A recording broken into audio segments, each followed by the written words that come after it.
नमस्कार, मैं हूं अभिषेक कुमार सिंह, हाजिर हूं आपके बीच एक खास मुद्दे पर चर्चा करने के लिए। और आज का विषय है कि कोयलांचल धनबाद को झारखंड की बजट से क्या मिला। दरअसल ये बजट तो पूरे राज्य का है, तो स्वाभाविक रूप से इस बजट में एलोकेशन जो हुआ है वो सभी राज्यों के विकास के लिए हुआ है। पहली बार झारखंड सरकार की बजट जो है वो 1 लाख करोड़ को पार कर गई। यानी 1 लाख करोड़ में से अगर हम धनबाद के हिस्से की बात करें तो इस बार कुछ जरूर चर्चा हुई है।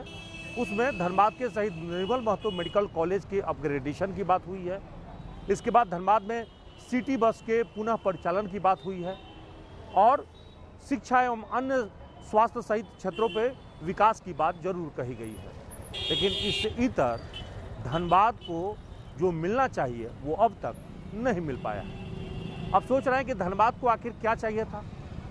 तो धनबाद को जो इस वक्त में सबसे ज़्यादा जरूरी है वो है एयरपोर्ट, जो धनबाद के औद्योगिक विकास में सबसे ज़्यादा जरूरी है। लेकिन ये एयरपोर्ट की मांग अभी तक पूरी नहीं हो पाई है। वहीं धनबाद में ट्रैफिक जाम से मुक्ति के लिए सबसे ज़्यादा जरूरी है एक अतिरिक्त फ्लाईओवर की। जो धनबाद के बैंक मोड़ में फ्लाईओवर है उस पर इतनी ज़्यादा दबाव है और उसकी स्थिति बहुत ही ज़्यादा खराब हो गई है। ऐसे में धनबाद को बैंक मोड़ के पास फ्लाईओवर की अत्यंत आवश्यकता है, जिसकी मांग पिछले कई वर्षों से की जा रही है लेकिन अभी तक पूरी नहीं हुई है। झारखंड सरकार के अगर हेमंत सोरेन की बजट पर अगर हम गौर फरमाएंगे तो अलग अलग दृष्टिकोण हो सकता है। यानी झामुमो और कांग्रेस के नज़रिए से देखेंगे तो ये बजट अच्छा लगेगा, लेकिन भाजपा के नज़रिए से देखेंगे तो इसमें कुछ भी अच्छा नहीं नज़र आएगा। लेकिन आम जनता के नज़रिए से अगर इस बजट को देखें तो ये सोचना होगा कि धनबाद को इस बजट में क्या मिला, और इसीलिए इस मुद्दे पर चर्चा करना बेहद जरूरी है। और झारखंड इंडस्ट्रियल ट्रेड यूनियन से जुड़े हुए जीटा के पदाधिकारी अमितेश साय से हम बात करते हैं, उनसे पूछते हैं कि ये बजट कितना प्रभावकारी है और इस बजट से उद्योग के विकास में कितना लाभ मिलेगा। झारखंड निर्माण के बाद से ये प्रथम वर्ष है जब झारखंड का बजट 1 लाख करोड़ रुपए पार कर गया। इतने बड़े रकम का इस डिजिट में आज तक कोई बजट नहीं आया था।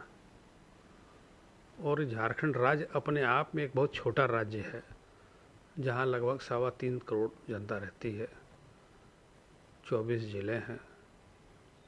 तो इतने छोटे जगह में जब इस तरह का बजट आएगा तो वो प्रभावित पूरे राज्य को करेगा।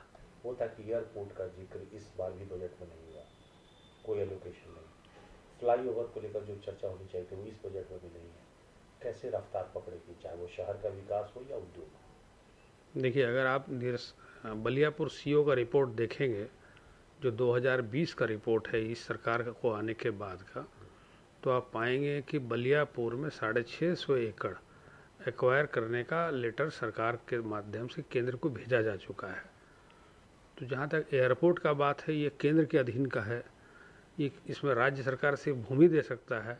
अब भूमि के लिए 650 एकड़ का आवंटन के लिए उन्होंने अपना तरफ से भेज चुके हैं। दूसरा जो है, जो मुख्य कारण है धनबाद को जो मिलना चाहिए और नहीं मिल पा रहा है, तो यहाँ के जो समस्त जनप्रतिनिधिगण हैं उनका फोकस विकास नहीं हो के कहीं और है, जो दुखद है। जेएसएमडीसी के माध्यम से राज्य सरकार कोयला का आवंटन कर रही है, जिसमें बीसीसीएल से भी कोयला मिलना शुरू हो गया है, सीसीएल से भी मिलना शुरू हो गया है।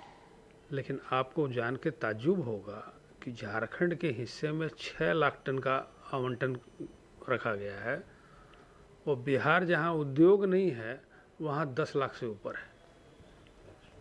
तो केंद्र का जो दोहरा चरित्र है ना, ये इस सब आंकड़े उनके द्वारा ही फिक्स होते हैं। अब 6 लाख टन से आपको कितने उद्योगों का संचालन होगा। अब जीटा के पदाधिकारी अमितेश साय का कहना है कि हेमंत सोरेन सरकार की जो बजट है वो विकासोन्मुखी है और काफ़ी बेहतर है, संतुलित बजट है और उद्योग का विकास और आम जनता के उम्मीदों पर खड़ा उतरने वाला है। लेकिन धनबाद के जो जिला चैम्बर ऑफ कॉमर्स है उसके अध्यक्ष चेतन गोयनका की राय थोड़ी अलग है। वो कह रहे हैं कि धनबाद की आवश्यकता की मांग तो पूरी अब तक नहीं हुई है, और दो प्रमुख मांग थी, एक तो फ्लाईओवर और दूसरा एयरपोर्ट, वो अब भी पूरा नहीं हुआ।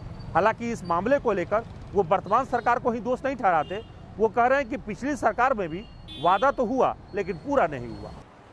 झारखंड सरकार की तरफ से धनबाद को इस बार के बजट में बहुत उम्मीद थी। एयरपोर्ट के लिए लगभग 15 साल से धनबाद के जनता जो है त्रस्त हो रखी है, हमेशा लड़ाई लड़ रही है, लेकिन इसके बावजूद भी धनबाद में एयरपोर्ट न करके साहबगंज में एयरपोर्ट की घोषणा की गई है, देवघर में की गई है, बोकारो में की गई है। पता नहीं धनबाद को क्यों झारखंड सरकार दो साइड कर देती है, ये बहुत ही दुख की बात है। पिछले सरकार में तो नहीं हुआ, लेकिन हम लोग तो इस सरकार से बहुत उम्मीद करके बैठे हुए थे धनबाद के लिए कुछ होगा, लेकिन फ्लाईओवर के लिए तो कम से कम देखना ही चाहिए। जब तक फ्लाईओवर नहीं बनेगा धनबाद का विकास नहीं होगा। आज 4 लाइन 8 लाइन सड़कें जो यहाँ बन रही है, 8 लाइन सड़क, वो भी काम रुक गया। कम से कम पहले वाली सरकार में 8 लाइन सड़क का काम बहुत स्पीड में हो रहा था, हीरेक रोड वाला, लेकिन उसको भी वो भी शिथिल हो चुका है। तो जो उम्मीदें थी सरकार के से वो उम्मीद नहीं है। केवल शिक्षा में जो है कुछ 14% जो भी जो है बजट का खर्च दिया गया वो स्वागत योग्य है। बाकी व्यवसायियों के हित में पूरा का पूरा बजट जो है निराशाजनक है। पूरे व्यवसायी जो है एकदम निराश हो रखे हैं। आज प्रोफेशनल टैक्स लाद दिया गया है, जबकि कोई भी स्टेट में प्रोफेशनल टैक्स नहीं है। झारखंड सरकार द्वारा प्रोफेशनल टैक्स लादा हुआ है। एक ट्रेड लाइसेंस के साथ होल्डिंग को जो है मैंडेटरी किया हुआ है, जबकि उसका कोई ज़रूरत नहीं है। झारखंड सरकार को कम से कम धनबाद पे नज़र रखना चाहिए, क्योंकि सबसे ज़्यादा रेवेन्यू आज धनबाद से दिया जाता है। फिर भी जो धनबाद पे झारखंड सरकार की भी नज़र नहीं है। धनबाद विकास में पीछे क्यों छूटा, इस पर बातचीत करने के लिए हम यहाँ के लोगों से ही बात करते हैं। और महिला एक्टिविस्ट है पूजा रत्नाकर, उनसे हम पूछते हैं कि धनबाद को क्या चाहिए था और क्यों नहीं मिल पाया।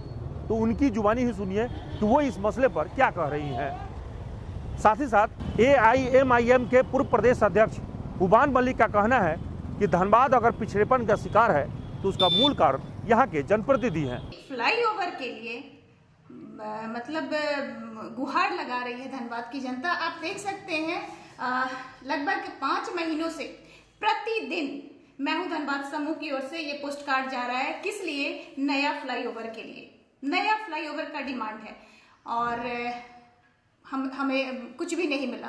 और उम्मीद थी, सच कहूं तो उम्मीद थी, क्योंकि अपने जनप्रतिनिधि से भी उम्मीद थी और मुख्यमंत्री जी से भी उम्मीद थी कि इस बार काश हम लोगों को फ्लाईओवर दे देते। बस की जो दुकान है, मैं पर्सनली जाकर मिली, वहाँ की स्थिति इतनी दयनीय है कि आने वाले समय में कुछ बड़ा दुर्घटना घटने की संभावना है। और मुझे ऐसा लग रहा है कि हमारे जनप्रतिनिधि हो, मुख्यमंत्री हो या हमारा राज्य सरकार या केंद्र सरकार, कोई भी हो, शायद कोई बड़ा ही दुर्घटना का इंतजार कर रहा है, तब हमें मिलेगा। आखिर एक विधायक ऐसा है, मैं किसी पार्टी से हट के बोल रहा हूँ, सिर्फ 6 महीने में 800 करोड़ रुपए धनबाद में लाकर पटक देता है। सरकार पिछली हेमंत की ही थी, लेकिन मैं ये बोलता हूँ कि आज हेमंत सरकार में आखिर ऐसा क्या हो गया। विकास के मामले में तो बीजेपी का विधायक हो या कांग्रेस का विधायक हो, इन लोगों को प्रयास करना चाहिए। फ्लाईओवर का मुद्दा तो आज से है नहीं, फ्लाईओवर का मुद्दा कई सालों से चला आ रहा है, पेंडिंग है। एयरपोर्ट यहाँ नहीं बन पाना, मतलब एयरपोर्ट का एक्सपेंशन नहीं हो पाना, बहुत शर्मिंदगी की बात है। मैं आपको बता रहा हूँ, बोकारो में एयरपोर्ट इन लोगों ने बनाया, बोकारो में बन सकता है, धनबाद में क्यों नहीं बन सकता भैया? आपके एयरपोर्ट एक्सपेंशन का प्लान है पूरा का पूरा, मुझे मालूम है। छोटे छोटे प्लेन की कनेक्टिविटी बढ़ानी है। साउथ में जब जाइएगा तो छोटे छोटे इंडस्ट्रियल एरिया को भी कनेक्ट करने की बात हो रही है प्लेन से, जहाँ पर छोटे प्लेन्स को उतारा जाए, छोटे हेलीकॉप्टर्स को उतारा जाए सेवा देने के लिए। ये तो नगर निगम DMFT फंड से पास करा के DC से बोल के बन सकता है। इसको किसी की जरूरत भी नहीं है धनबाद को। धनबाद को किसी की जरूरत भी नहीं है। नेसेसिटी देखते हुए अगर सिंपल सी बात है कि सांसद विधायक मिलके सारे लोग सिविल्स के लोग दबाव बनाए, अगर हम लोग बैठ करके DC साहब के पास, तो DC साहब की मजबूरी हो जाएगी ये 300 करोड़ रुपए का प्रोजेक्ट फ्लाईओवर बनाने के लिए। DMFT फंड से ही बन सकता है। ये राजस्व हम लोग क्यों दे रहे हैं? हमारे पास केंद्र सरकार ये राजस्व क्यों भेज रही है? केंद्र सरकार की आम बजट हो या राज्य सरकार की बजट, दोनों ही मामलों में कोयलांचल धनबाद हमेशा से उपेक्षित रहा है।